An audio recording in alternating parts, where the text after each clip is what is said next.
SLBC టన్నెల్లోకి ఇప్పటికే local train కూడా వెళ్తుంది. దాంతోపాటు నిపుణులందరూ కూడా బయలుదేరిన బట్టి నేపథ్యం కూడా మనం విజువల్ చూస్తున్నాం. అక్కడైతే కమ్యూనికేషన్తో మాట్లాడడానికి, అక్కడ తాజాగా ఉన్నటువంటి పరిస్థితులు అవంతా కూడా సమీక్షించడానికి అక్కడి నుంచి వెళ్తున్నటువంటి నేపథ్యం అయితే కనపడుతుంది. దాదాపు 20 మంది బృందం దాకా కూడా లోపలికి వెళ్తున్నటువంటి విజువల్ని మనం చూస్తున్నాం. దాదాపు 11-12 కిలోమీటర్ల వరకు కూడా ఈ ట్రాక్ అనేది బాగుంది. తర్వాత మాత్రం 1 కిలోమీటర్ ట్రాక్ పూర్తిగా కూడా దెబ్బతింది. వెళ్ళడానికి కూడా ఇబ్బందికరమైన పరిస్థితులు ఉన్నాయని కూడా వారు చెప్పినటువంటి పరిస్థితి కనపడుతుంది. మొత్తం ఈ రెస్క్యూ ఆపరేషన్ అంతా కూడా ఉదయం నుంచి కూడా ఇక్కడే మంత్రి కోమటిరెడ్డి వెంకటరెడ్డి కూడా ఉన్నారు.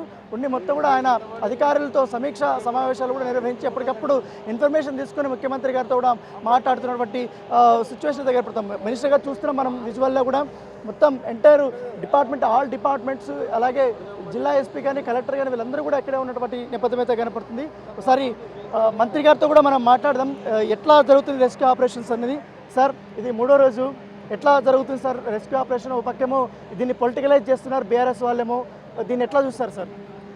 బీఆర్ఎస్ వాళ్ళకు మనకు ఒక మానవత్వం లేని మనుషులు, ఆ పార్టీ కుటుంబ సభ్యులు కానీ పార్టీ అధినేత కానీ, ఎందుకంటే వాళ్ళ గురించి మాట్లాడాలంటే ఇంత పెద్ద ఇన్సిడెంట్ అయ్యి ఇవాళ ఎక్కడికెళ్ళో 1000 కిలోమీటర్లకు వచ్చి నల్గొండకు తెలంగాణ ప్రాజెక్టు పూర్తి చేస్తాను 15 ఏళ్ళుగా కష్టపడి అనుకోని సంఘటనతో దిగ్భ్రాంతిలో ఉంటే దాని మీద మా సోషల్ మీడియాలో నిన్న జుబ్బల్ కృష్ణారావు గారు, ఉత్తమ్ కుమార్ రెడ్డి గారు ఉన్నారు.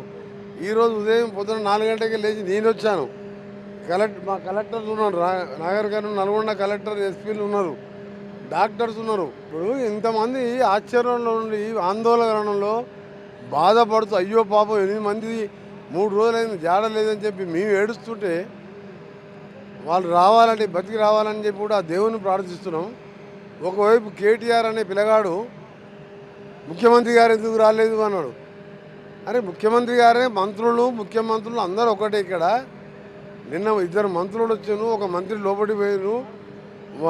మా ఎమ్మెల్యేలు ఇక్కడ వంశీకృష్ణ కానీ బాలు నాయక్ కానీ ఈరోజు ఉదయం పొద్దున 4 గంటలు లేచి నేను ఉదయం 9 గంటలకే వచ్చిన.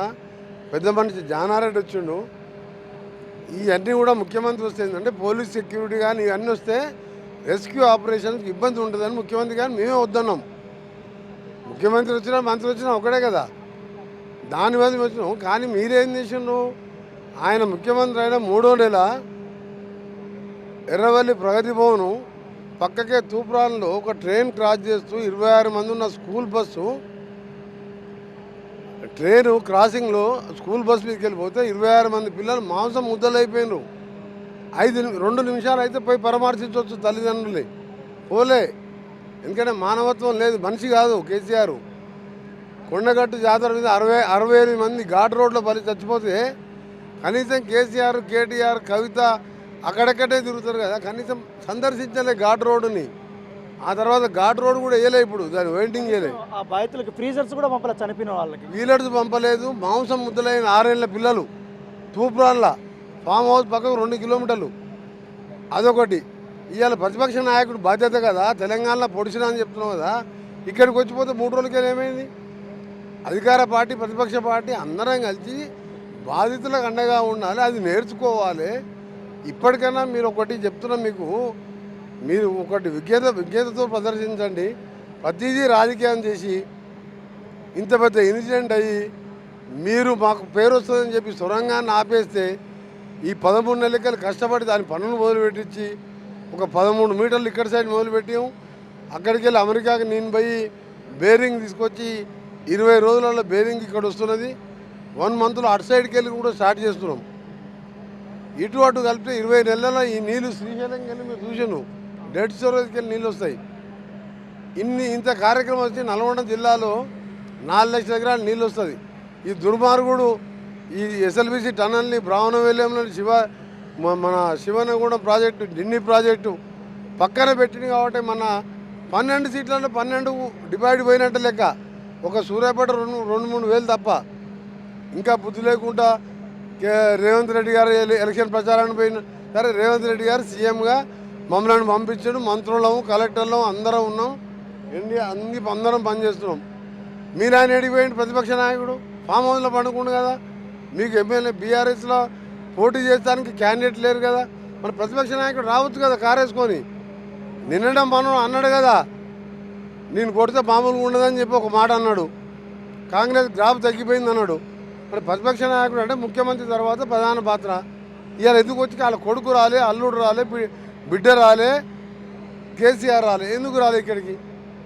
మేమైతే 3 రోజులకి వెళ్ళి మా ఆఫీసర్లం, మినిస్టర్లం, జూపల్లి కృష్ణారావు అంత రిస్క్ తీసుకొని చనిపోయే వరకు పోయింది లోపలికి.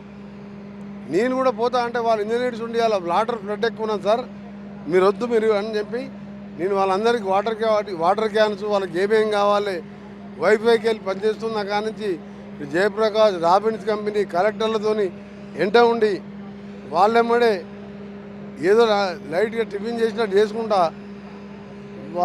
ఆఫీసర్స్ అందరికీ ఇక్కడ పనిచేసే స్టాఫ్కు భోజనాలతో సహా ఆ కుటుంబాలకు కూడా ధైర్యం చెప్పే కార్యక్రమంలో భాగంగా ఇక్కడ ఉన్నాం. అందుకని మాకు నమ్మకం ఉన్నది, దేవుని దయ వలన వాళ్ళందరూ కూడా బతికి బయటకు వస్తారని, బయటికి రావాలని కూడా ఆ దేవుని ప్రార్థిస్తున్నాం. సార్, మిగతా ప్రమాదాలకి డిఫరెన్స్ దీనికి చాలా డిఫరెన్స్ ఉంది. గతంలో టన్నెల్ ప్రమాదాలు చాలా జరిగాయి, కాకపోతే ఇక్కడ వాటర్ ఎక్కువ ఉంది, బురద ఎక్కువ ఉంది, లోపలికి వెళ్ళలేనటువంటి సిచ్యువేషన్, విజిబిలిటీ కూడా చాలా తక్కువ ఉంది అంటున్నారు. ఎట్లా టీంలన్నీ కూడా ఎట్లా మేనేజ్ చేస్తున్నారు సార్? ఉత్తరాఖండ్లో 17 రోజుల పాటు 41 మంది ఆ రోజు ప్రాణాలతో బయటకు వచ్చారు. ప్రపంచంలో ఇలాంటి ఘటనలు టన్నెల్లో జరుగుతుంటాయి. జరిగినప్పుడు దానికి సంబంధించిన మేధావులందరినీ కూడా పిలిపించినాం. ఎన్డీఆర్ఎఫ్, ఎస్డీఆర్ఎఫ్, గరుడ, ఆర్మీతో పాటు అమెరికా ఇంకా ఇతర దేశాల్లో కూడా ఎవరైనా దీన్ని ఎక్స్పర్ట్లో ఉన్నారా అని వాళ్ళతో కూడా ఉత్తమ్ కుమార్ రెడ్డి గారు మేము అంతా ఎంక్వైరీ చేస్తున్నాం. మేము ప్రతి జాగ్రత్తగా ఇక్కడనే ఉండి మేము ఎందుకు వర్కౌట్ చేస్తున్నామంటే మాకు కొద్దిగా ఆశ ఉన్నది వాళ్ళు బతికి బయటపడతారని. మన కోసం ఉత్తరప్రదేశ్, జార్ఖండ్కి వెళ్ళి 4, ఉత్తరప్రదేశ్కి వెళ్ళి 1, మొత్తం పంజాబ్కి వెళ్ళి మొత్తం 8 మంది. ఎంత బాధ ఉండాలి చెప్పండి. వాళ్ళేమో రాజకీయాలు చేస్తున్నారు, వాళ్ళు చనిపోతే బాగుండు, ఈ గవర్నమెంట్ పోతే బాగుండు. ఈ ప్రాజెక్ట్ని బండబెట్టింది వాళ్ళు. నేను శాంక్షన్ చేయించుకున్నా గ్రావిటీతో 4 లక్షల ఎకరాలంటే ఇక మళ్ళీ మాట్లాడుతున్నంటే అసలు మనిషి అనేవాడు ఉన్నాడా అనిపిస్తుంది ఒక్కోసారి. మాయమైపోతున్నాడమో మనిషి అన్నవాడు అంటే బీఆర్ఎస్ పార్టీ కేటీఆర్ చూసినాక అనిపించింది ఈ మనిషి అనేవాడు. ప్రతిపక్షాలు ఈ తెలంగాణలో నిజంగా దుర్భాగ్యం ఏంటంటే అన్నదమ్ములు బామ్మని ఇంతమంది దూరం కదా పాలించిన 10 ఏళ్ళు వచ్చి చూసిపోతే ఏమైంది, ఆ కుటుంబాలకు ధైర్యం చెప్పిపోతే ఏమైంది. అందుకని ఎక్కువ వాళ్ళ గురించి తిట్టొద్దు అనుకున్నాం. కానీ ఇవాళ ముఖ్యమంత్రి గారిని విమర్శించింది కాబట్టి మాట్లాడుతున్నా. ముఖ్యమంత్రి గారే మమ్మల్ని పంపించాను. ముఖ్యమంత్రి గారు వస్తే ఇక్కడ రెస్క్యూ ఆపరేషన్ ఇబ్బంది అవుతుంది. మేమైతే సింపుల్గా వర్కర్స్లో పోలీసుతో కలిసి ఉండి పని చేపిస్తాం. ఎటువంటి హడల్స్ ఉన్నాయి సార్ లోపల? ఏమంటున్నారు లోపలికి వెళ్ళిన వాళ్ళు? బురద వాటర్ ఎక్కువైంది కాబట్టి ఉన్నది. రేపటికి వెళ్ళి ఆ డివాటరింగ్ ఇవాళ నైట్ కంప్లీట్ చేసి ఇంకొక 100 HP మోటార్ కావాలని ఉత్తమ్ కుమార్కి చెప్తే ఆయన అరేంజ్ చేస్తానని వేరే కాంట్రాక్టర్ తెప్పించి ఆ వాటర్ డివాటర్ అయితే రేపటికి వెళ్ళి ఆ కన్వేయర్ బెల్ట్కి వెళ్ళి ఆ సిల్ట్ బయటికి తీస్తే అప్పుడు మనకు వాళ్ళు ఎక్కడైనా మూలకు పట్టుకొని ఉన్నారా ఏమైంది అనేది మనకు క్లియర్గా తెలిసిపోతుంది. రేపటి నైట్ వరకు క్లారిటీ రావచ్చు. సో ఇది మంత్రి గారు చెప్తున్నారు. ఎందుకంటే ఆర్నిషలు దాదాపు 3 రోజుల నుంచి కూడా మంత్రులందరూ కూడా వచ్చారు. ఏకంగా నేను కూడా ఉదయం 4 గంటలకే వచ్చాను. అధికారులతో అందరితో కూడా సమీక్షా సమావేశాలు నిర్వహిస్తున్నాను. ఇప్పుడు కూడా ఎప్పటికప్పుడు అధికారులతో కూడా నేను మాట్లాడుతున్నాను. లోపల వాళ్ళ అధికారులు ఎదుర్కొన్నటువంటి అన్ని విపత్కర పరిస్థితుల గురించి కూడా నేను మొత్తం ఎంక్వైరీ చేశాను, మొత్తం ఫీడ్బ్యాక్ తీసుకున్నాను. వెంటనే ముఖ్యమంత్రి గారు కూడా నేను తెలియజేశాను. వీరికి ఎటువంటి ఎక్విప్మెంట్ కావాలన్నా, ఎలాంటి నిష్ణాతులు కావాలన్నా కూడా వెంటనే కూడా మేము తెప్పిస్తున్నామనేసి కూడా వారు చెప్తున్నటువంటి నేపథ్యం అయితే కనపడుతుంది.